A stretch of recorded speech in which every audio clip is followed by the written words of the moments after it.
What would you do if the most powerful being in the galaxy, the Emperor of Mankind himself, suddenly appeared in your world? A universe entirely unknown to him. A universe where the rules of reality bent differently and the stars whispered secrets humans were never meant to hear. That question alone was enough to make the minds of mortals shiver. But for the boy, it became a terrifying reality. One night when the sky split open with fire and shadow, and a figure, clad in golden armor that seemed to drink in the light around it, stepped through the void. The air itself seemed to tremble with his presence, as if the universe recognized its visitor and quivered in awe and fear. Boy's hands, trembling and slick with sweat, hovered over the controls of his small craft, but no machinery could possibly comprehend what had just happened. A being of such magnitude had entered his world, and with him came questions that could not be answered without shattering the fragile sanity of anyone who tried. The Emperor's eyes, if one could even call them, ice-pierced Boy's very soul.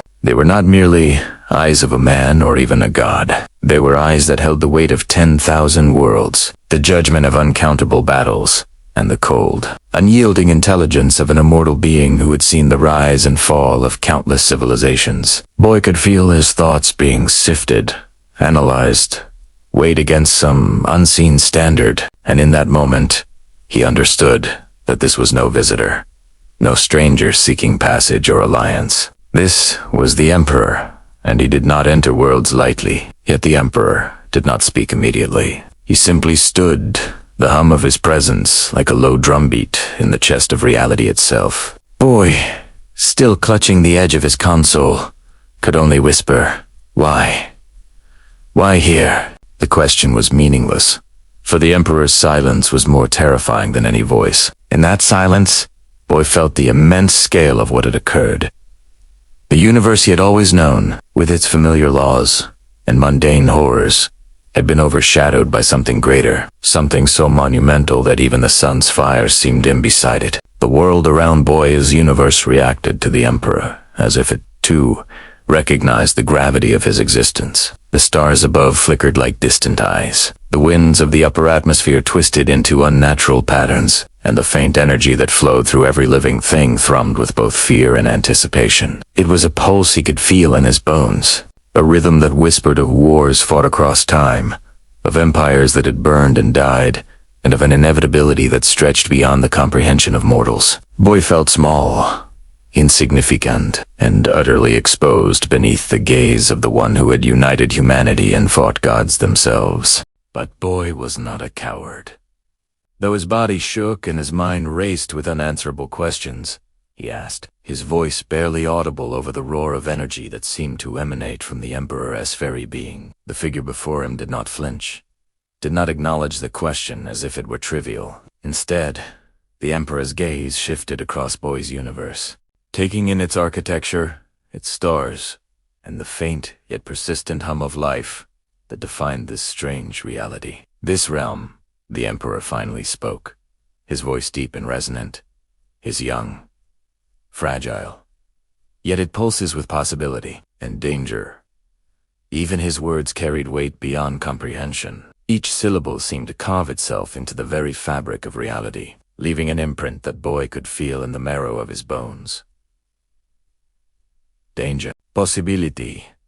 Possibility. Two words that, when spoken by the Emperor, were both a warning and a promise. Boy realized that he was standing on the threshold of something that could either elevate his world to unprecedented heights or annihilate it entirely. And yet, despite the fear, he felt an undeniable pull toward understanding. The Emperor had arrived, not as a conqueror, at least not yet, but as a force of judgment, a measure against which all things would be weighed. The universe around them seemed to react with increasing instability. The sky shimmered in strange colors, impossible in any natural spectrum, as if the very photons themselves were being rewritten in the presence of a being who had seen light itself bend and break across countless galaxies.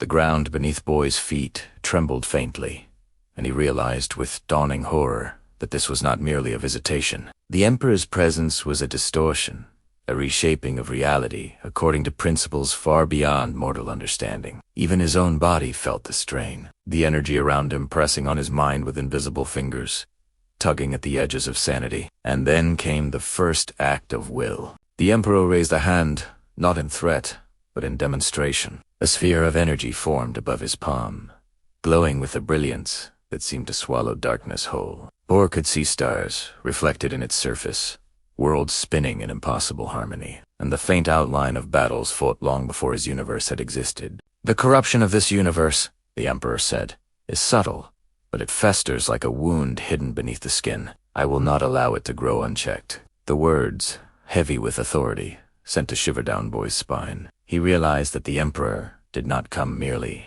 to observe. He came to intervene, and intervention in the hands of a being like this was both absolute and terrifying. Boy.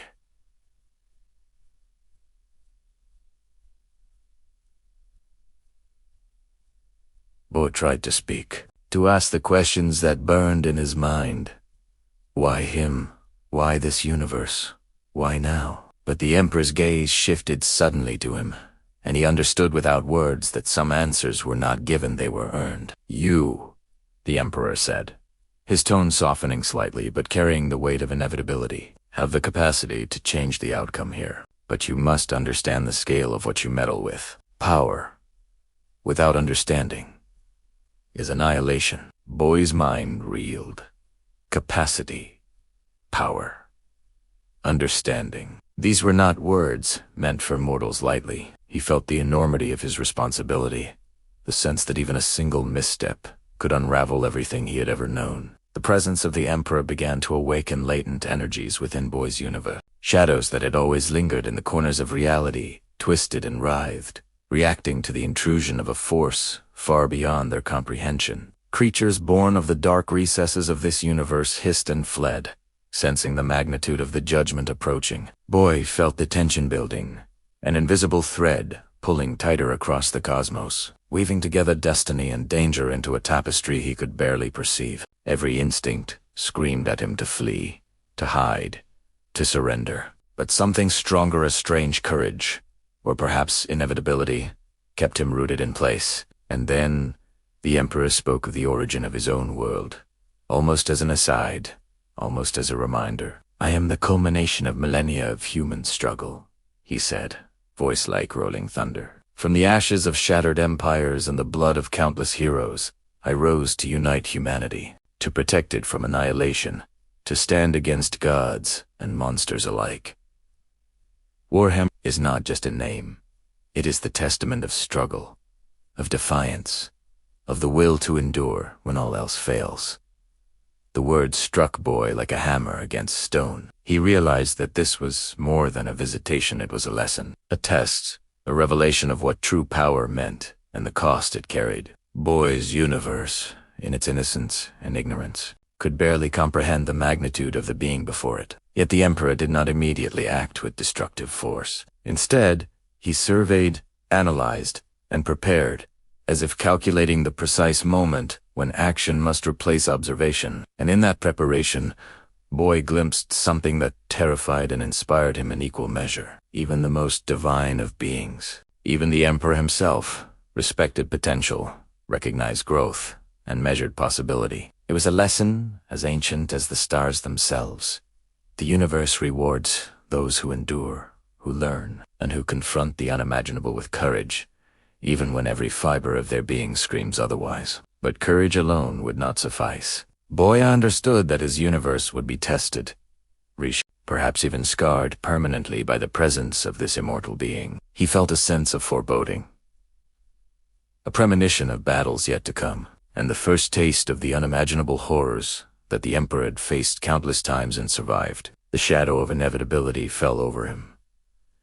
Some actions, once begun, could not be undone, and the arrival of the Emperor marked the beginning of a chain of events that could alter the very essence of his reality. As the first act of their encounter drew to a close, Boy could feel the tension coiling like a living thing around him. The Emperor, motionless yet alive with impossible energy, seemed almost to wait, as if challenging Boy to take the first step, to show his resolve, to prove that he was worthy of the attention of one who had witnessed the rise and fall of entire galaxies. And in that moment, Boy realized the terrifying truth. The universe was no longer his own, not entirely. It belonged, in part, to this being of golden light and unfathomable power. and its fate now hinged on the choices he would make and the price he would be willing to pay to confront destiny itself.